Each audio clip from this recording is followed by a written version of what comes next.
So the last time I was here a couple weeks ago, I shared how important it is for me to lean upon God, to let go and let God, to seek direction from the Lord, and also to lean into other people.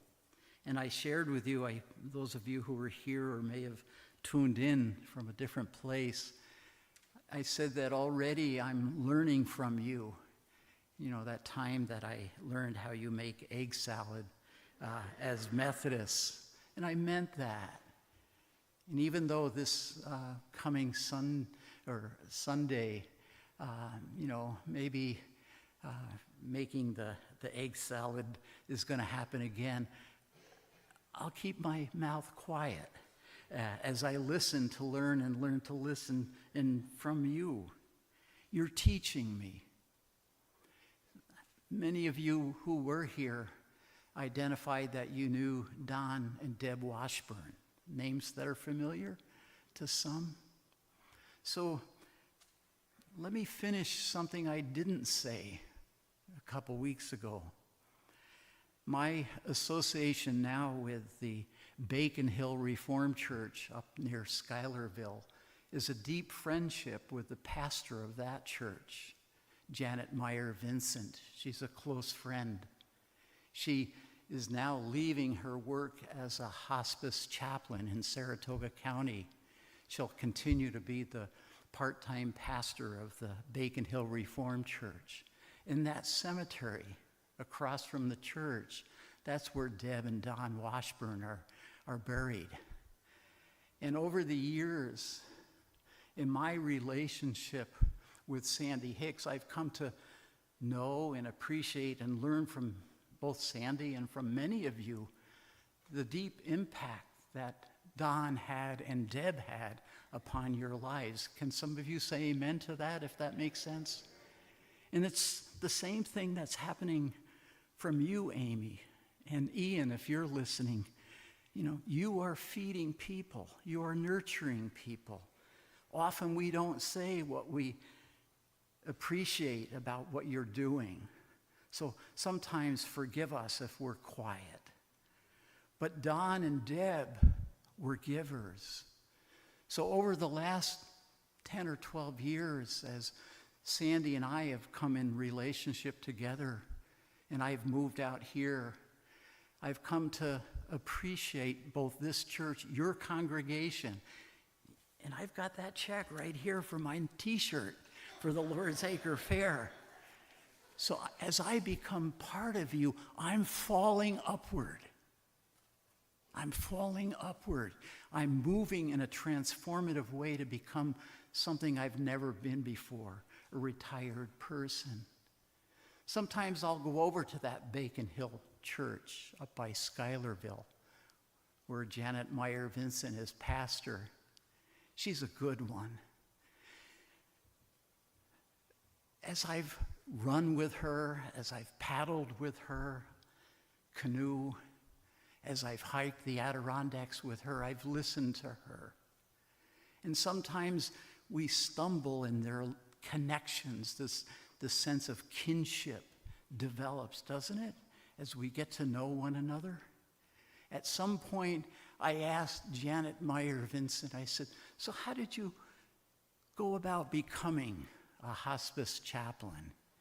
And guess who she identified as the key person who helped her go through transformation to become a hospice chaplain? Debbie Washburn. So now is when I go out there to maybe run in a bonanza, a 5K race that they host, and I bring some of my friends, the 70-year-olds, and we try to jog and walk and run and stay young. We'll always stop at that cemetery, and I'll see Janet Meyer Vincent, and maybe the spirit of Deb will soar. I don't know how you figure that out in your own theology, but I think that happens. I think it happens. Or of Don. Robin Wall Kimmerer, how many of you know that name? A good author, Braiding Sweetgrass. How many of you have read the new one, Serviceberry? Find that book. It's a good one. In that, she talks about a new economy, understanding how to share in gratitude. And you're doing that with the Lord's Acre Fair. I'm going to be your best advocate, your best cheerleader.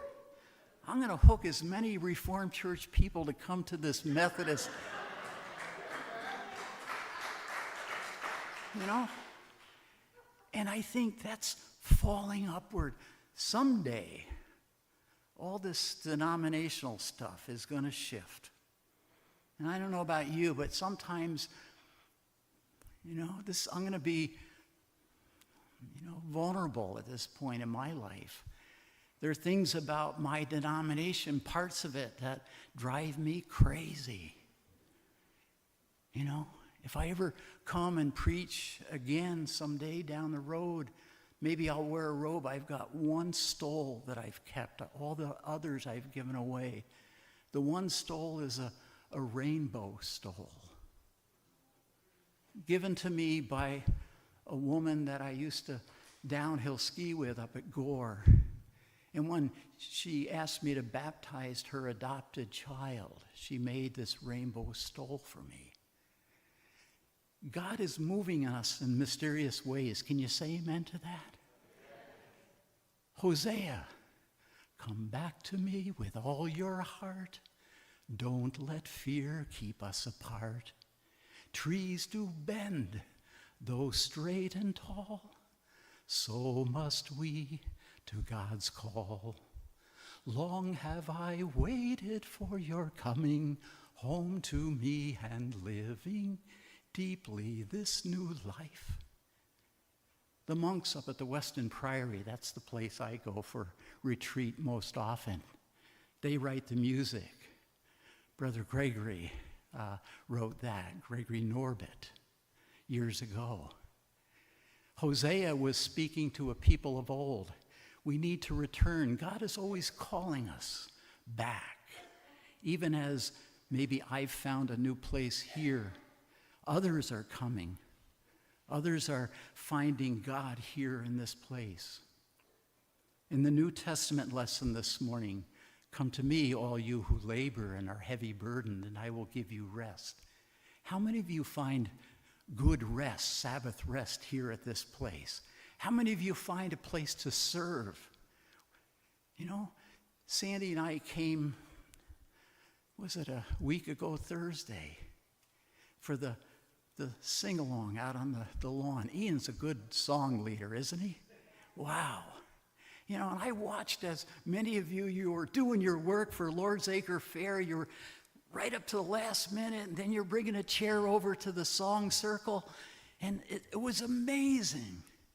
Sandy and I brought a friend from that Reformed church up in West Glenville. She needed to be in your circle. She fell upward. There was a sense of kinship that she felt here. She sang the songs of, where have all the flowers gone? We shall overcome. That woman, her husband, a Vietnam vet, had just passed away last year. He became a worker for Vietnam veterans against war. So in your circle outside, this widow was welcomed. Kinship with her was established. You're doing it. And you'll do it during that Thursday here and Friday and Saturday as you do all the craziness. How many of you are going to get tired at the end of the day? How many of you are going to get a little upset? And a little bit, how come that person isn't moving a little faster? No, you don't say that. It's only the Reformed Church people who say that.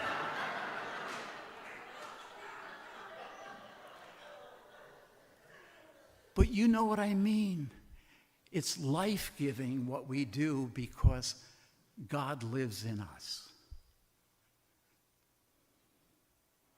Falling upward, I think of Richard Rohr and his book, Falling Upward, the spirituality of the two halves of our lives. He quoted T.S. Eliot, saying that old men ought to be explorers here and there, everywhere, seeking a new intimacy, a new communion. That's what you're doing through Lord's Acre Fair or good choir. Oh my gosh, I can't wait to audition to sing with that group up there. I hope I'm good enough. God is calling us. Do your best. Some of us aren't getting any younger, so things will change. Lord's Acre Fair may not be the same 5 years or 10 years from now. But God will do something because God is always helping us fall upward in developing that kinship. Come to me, all you who labor and are heavy burdened, and I will give you rest.